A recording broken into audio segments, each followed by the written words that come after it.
Good afternoon. We're so delighted to welcome the wonderful Laurence Osborn as our Smorgaschord 2023 composer, who has written a fantastic work for solo horn for Ben Goldscheider called Halili, or The Kill. Sebastian and I are coming to you wherever you are in the world from the Budapest Music Centre, where we've been working with Kurtag all morning. And hello, Laurence, how are you? Where are you currently? I'm in London. Nice. So we just really wanted to open up a conversation about this piece and how you came to it, and working with Ben and the forces and the roots of inspiration. Well, so me and Ben have been wanting to work together since just before the pandemic, and we've had some plans to do a larger scale work for horn and orchestra. And then when this opportunity came along, we both thought, what a fantastic way to kickstart our collaboration with a solo piece for Smorgaschord. I suppose this piece sort of starts with Ben and I, because my initial idea was to explore the fact that the horn has such a rich set of cultural and socio-historical connotations as an orchestral instrument, and I think it's an orchestral instrument that is unique in that sense. Me and Ben were talking about this from the very beginning, and Ben had written this dissertation about the cultural history of the horn, and he sent it to me, and then I essentially raided his reading list, and I read a lot about the background of the instrument, and it's absolutely fascinating, because it's an instrument that seems to make its way from essentially hunting culture into the orchestra almost through the back door, through its inclusion in music dramatic pieces, which in scenes that are supposed to represent the hunt. And then obviously after that, it's taken up as an instrument to signify heroism and warmongering and all sorts of things. And I suppose the thing that I find a sort of rich theme in a composing sense is the fact that when you think about these things, you think about the social history of the French horn, it's impossible for it not to sort of nudge against human impulses towards violence and bloodshed. And I suppose this piece is in many ways a response to that, a critique of that, maybe. Amazing. Can we just do a slight overview of that history? Because thinking about kind of, so you're mentioning, I think in the title of this piece, Halali, you're mentioning kind of 16th century French sort of hunting call. Yeah. But then we have the earliest horns, right, going back thousands of years, were made from ram's horns. And so have that also a connotation not of hunting, but also of correspondence over distance. What are the other sort of these social ideas that the horn is connected with? What else would that involve? I think the main thing, I mean, you've obviously got the post horn, which is different. I think the main thing that it suggests to me is a very antiquated idea of honor or valor or adventure. Yeah. And the hunt is tied up with that historically.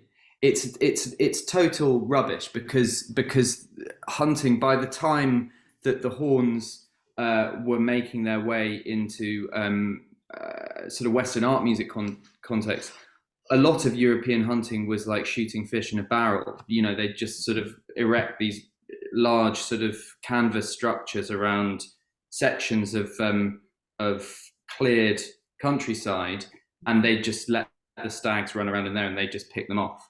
And so there was nothing remotely heroic about it, really. It was just blood sport. I guess in that regard, kind of class and like societal. Absolutely. I mean, it's a noble thing, isn't it? And I think that comes into it too. I mean, I suppose the thing that I find interesting and that draws me to the instrument politically is this very sort of problematic idea of heroism and nobility, and how it's linked to the pursuit of blood, and how the pursuit of violence can be turned on its head as this sort of noble, heroic, adventurous thing, rather than something that's one of our most base instincts as human beings.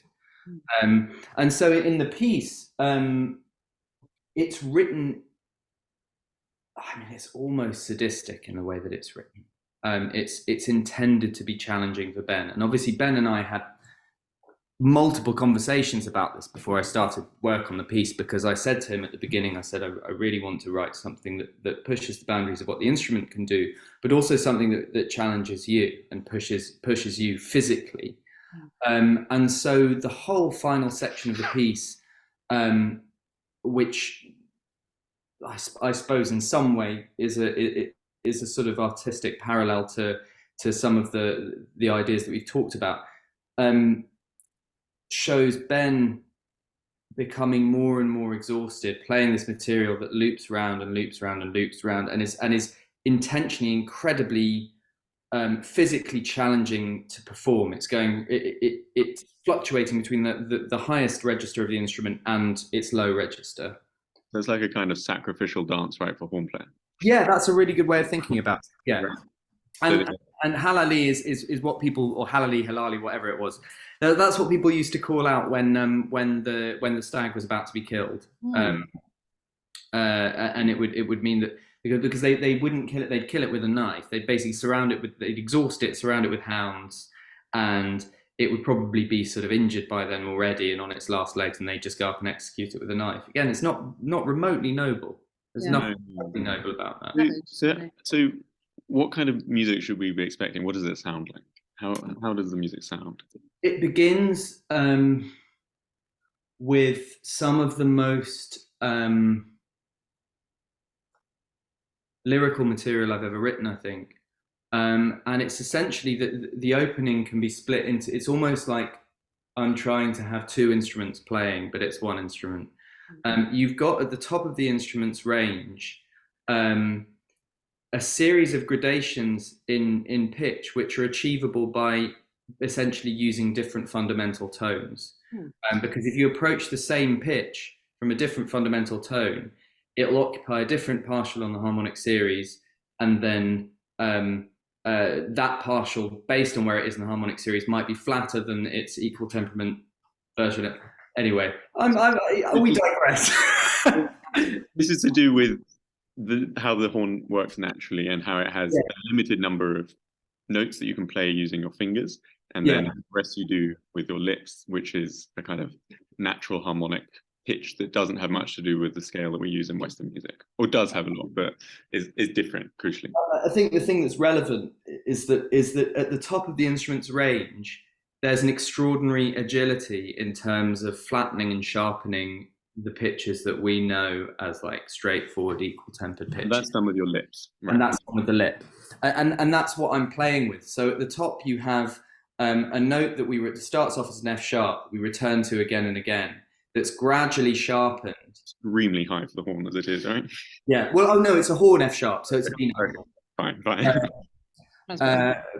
But I mean, we do eventually get up to an F natural concert pitch for the horn. I think that's the highest note we get up to. But yeah, it starts with a concert B natural, a horn F sharp, which is gradually sharpened because of the way that it's approached naturally.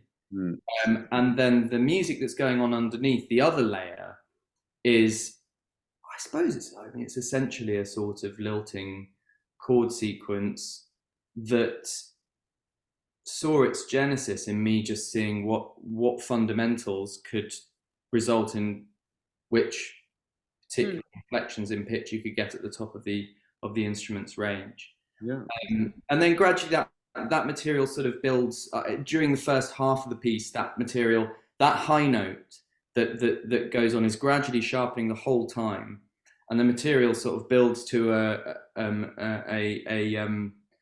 climax of energy and activity. And then once we're up there, we've gone all the way up to a high C natural in the horns part, F natural, concert F natural. Yeah. Sounds- I'm just Yeah. like the part in my head. I was just wondering if you, I mean, maybe like traditionally incorporate this hunting trope like rhythmically as that. Does that feature? No, and the reason why that is because I want to do that in another piece. Okay. I have one final question, which is kind of pertinent, which is obviously we've structured this day around Ligeti, and I know Ligeti is a composer you love, as I think pretty much every composer does. And Ligeti on this day at the Smorgaschord, we're obviously playing the horn trio, but Ligeti also wrote other extraordinary music for the horn, the Hamburg Concerto. What did you take from Ligeti's horn writing when you were writing this piece, if anything? Maybe you didn't at all. What did I say? I mean, Why like, did you like Ligeti if you didn't take so much. anything? I do. I mean, I suppose the exploration of the natural capabilities of the horn and how those might interact with conventional quote unquote Western harmony is something that's And I think Ligeti also, like you, kind of rips up this romantic notion of the horn as being this kind of heroic thing, this beauty. Yeah, I think it's really interesting that the horn trio begins with a quotation or a sort of bastardized quotation from Beethoven's Les Adieux sonata. Oh well, yeah. Because I think what's interesting about that is that it's a quotation. It's a violin impersonating a piano impersonating a horn. It's not a violin impersonating a horn. Yeah. So it Broken voice. It's like the germ is a topic rather than an actual instance of the horn in music history. It's music about the horn. Right. Yeah. Music. Yeah. And like. And to go to Ligeti's harmony as well, because I think this is important to where I'm coming from. Like what endlessly fascinates me about Ligeti is how much strangeness and novelty Ligeti can wrestle from recognizable, familiar triadic shapes. And you definitely get that in my horn piece, and a lot of my recent music in general is this sort of attempt to sort of repurpose or recontextualize the triad. Yeah, or taking something incredibly simple and blowing it up to create something atrociously complex and energetic and expressive, right? Yeah. Which is, I think, things that we could definitely say from what I've seen of your piece as well, about your piece too. Yeah. I think we should say thank you very much. It sounds fascinating, very exciting. I can't wait to hear this complex, multi-dimensional, exuberant harmony. And actually, maybe we should add that it's not going to be performed once, but twice in a kind of cyclic form, so that whatever people haven't quite managed to grasp first hearing, they will have a second chance to do so. But so this will be happening on Saturday, the 17th of June at 7:30 p.m. in Christchurch Chapter House. So come along. Thank you, Laurence. Thank you, Laurence. Thank you. Thank you.